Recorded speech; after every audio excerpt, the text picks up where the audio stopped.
Hey, this is Kyle, and let's talk about why most online businesses fail. There are many advantages to having an online business: remote working, customers from all over the world, and most of all, an unlimited income potential. But for some reason, the failure rate of an online business hovers at around 90%. Many close their online shops within 120 days of starting. Compare that with a small business overall. Just 50% of all small businesses after 5 years of operation go under. By the way, this also includes online businesses. In this video, I'll give you 9 big reasons why most people fail at making an online business work. Let's take care of these things now so that you're profiting from all you've put in later on. Reason number 1, an online business has a very low barrier to entry, meaning more competition. Anyone with a computer and a stable internet connection can start an online business.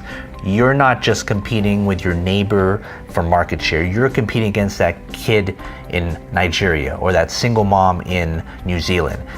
Because of the immense wealth that can be made with an online business, there's obviously going to be a lot of people flocking to claim their stake.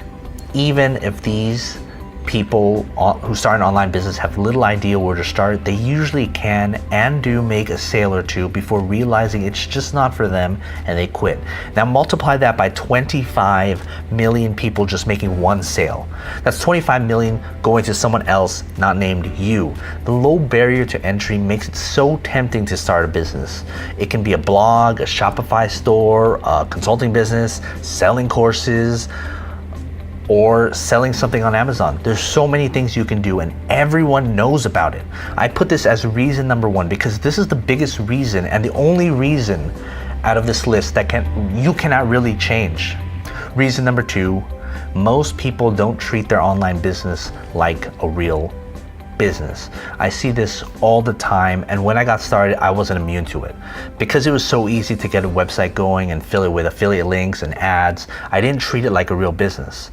By the way, if you want to start a business, you need a website, and I recommend Bluehost. They have a free domain name for free for the first year. And after all, it took me a few hours to get everything going. An offline business would and could take months to set up. That's the big illusion. You can set up an online business in hours, and at most days.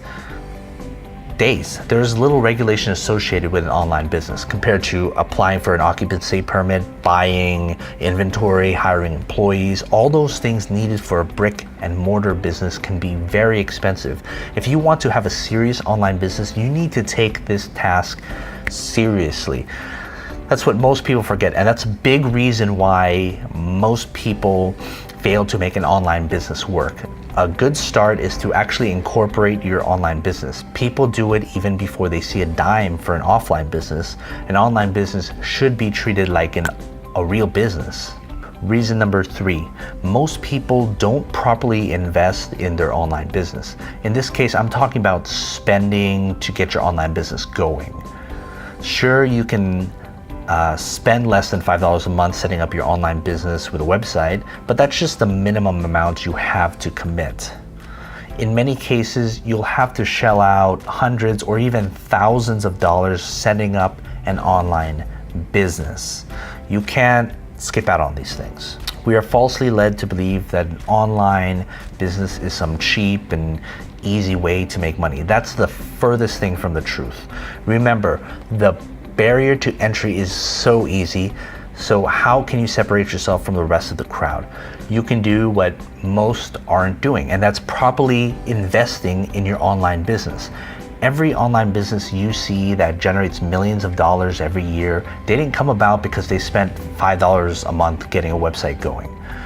That's a myth. You have to spend to make money. Invest in tools that'll grow your business. I'll leave several links down below so you can check out some of those resources.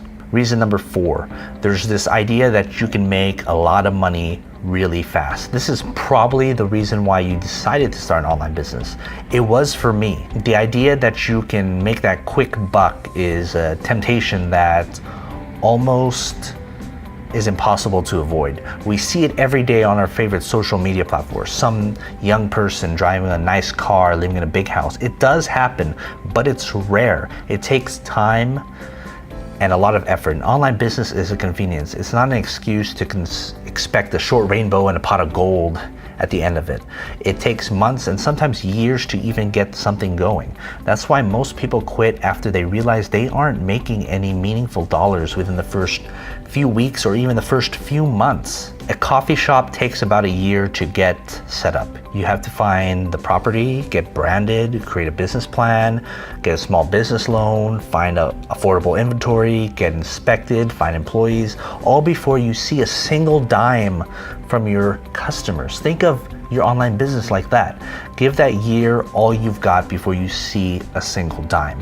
Most of the time, you'll make 1 or 2 sales every once in a while, but don't expect it to flood money right away. That's the wrong mindset if you're trying to make an online business work. Reason number 5, most people think little effort is involved in making it work. Passive income is a myth.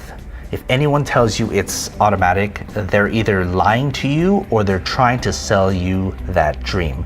Look at every online guru out there. If they're not creating content, they're constantly marketing their courses or posting on social media about all their luxuries. It's a given that the beginning will be work, and more work. Someone has to create that content and you've got to plan, prep, and implement your ideas before you see any single dollar. And that's already months of effort right there. But then people stop and they wonder why their online business fails. 20% of your work is creating. The other 80% is about marketing your business. That's the whole game right there. The convenience an online business gives is that you can be at your laptop at home or in Fiji, but you're still working. You're still creating that blog post, marketing your product, editing videos, building ads, and posting your brand on social media. The hustle never sleeps, and as some people put it, the work never ends. It's simply the convenience that's different. Reason number 6, most people get advice from way too many people. Advice is good. We need to learn how to make an online business work, so why not get some advice? You can Google just about anything. But because of the reasons I've laid out so far, we are trapped into thinking it should be quick, easy, and cost almost nothing to start. So we're impatient. We take someone's advice, and after 2 days, if we're not making money, we move on to another piece of advice in hopes that will make us money next week. That's a wrong way to think about it. You have to be patient. Many people fail because they take the advice of too many people and they jump around if something doesn't work right away. Don't do that. I know it's difficult because advice is a dime a dozen. Millions of articles on how you can start an online business with little effort. The remedy for this is to follow one well-planned piece of advice and just stick with it, at least for a year. Give yourself time to see if it works. If it doesn't, then find someone else to follow and give that new course a chance to work. Jumping from course to course frequently means in a year, you've probably been through 52 courses and have 0 results, compared to if you just stuck to that one course from the beginning. Be patient. An overnight success sometimes takes a year or 2. Reason number 7, most people rely too heavily on a single marketing platform. So ever wonder why these online businesses have a Twitter, Facebook, Instagram, Snapchat, TikTok, and Pinterest account? It's because they're not relying too heavily on a single platform. All these social media platforms are powerful tools, but there's just one flaw with that. They can all be taken away with a single notice, wasting all your time and effort. Remember Vine? People became famous from that social media platform and utilized it to make a brand for themselves. After Twitter bought it, they then shut it down after a few years. When you stick to one marketing platform, you're at the mercy of that platform. If you think them going out of business sounds impossible to you, they can always change the algorithm or something that'll make your online business obsolete on their platform. That's why you need to diversify your marketing strategy. One remedy for this is to collect emails for visitors. It's the only platform where you control the content. If someone gives you their email, you have the right to market whatever you want to them until they hit that unsubscribe button. So while you're building up your customer base through the various marketing platforms, you can retain them through email.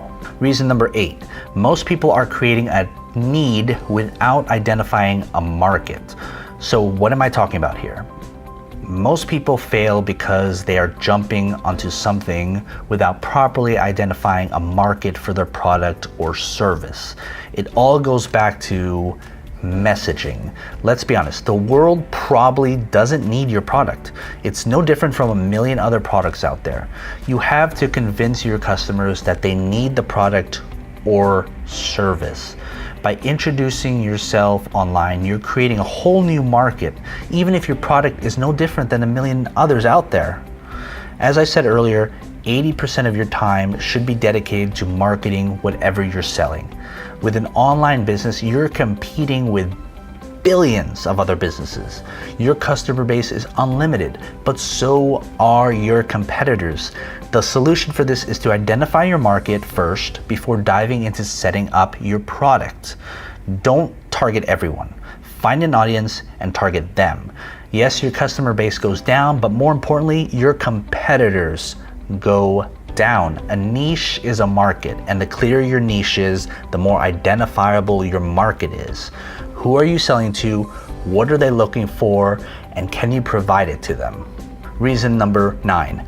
Most people don't realize that they alone are responsible for the success and failure of their business. If you don't do what you're supposed to do at your job, you're going to get fired. But with a business, if you don't do what you're supposed to do, nothing. That's why most people fail. The issue comes up for an online business because it's easy to set it up. You really just need a computer and a stable internet connection. And if your feet aren't constantly held by the fire, you're not going to try. It's human nature. If no one is going to fire you, you're not going to care if you make it work or not. It's all on you now. If you want to work hard, spending hours marketing and creating, you can. And if you want to be lazy about it, you can do that too. No one cares if you succeed or fail. That's the truth. It's just you. People intuitively know this already, but it's not obvious until someone spells it out for them. This mindset can be changed, but it's difficult because, again, it's human nature. When you realize that you're responsible for your actions, you'll prioritize your online business. You'll treat it like a real business and put in the effort to invest in it properly. Okay, so that's my 9 reasons why most online businesses fail. So what's preventing you from succeeding online? Let me know in the comments. If you're new to this channel, consider subscribing and don't forget to like and share this video. I've also got a free budget guide for you down below where I show you how to save an extra $1,000 per month. Check out my other videos on personal finance, business, and investing.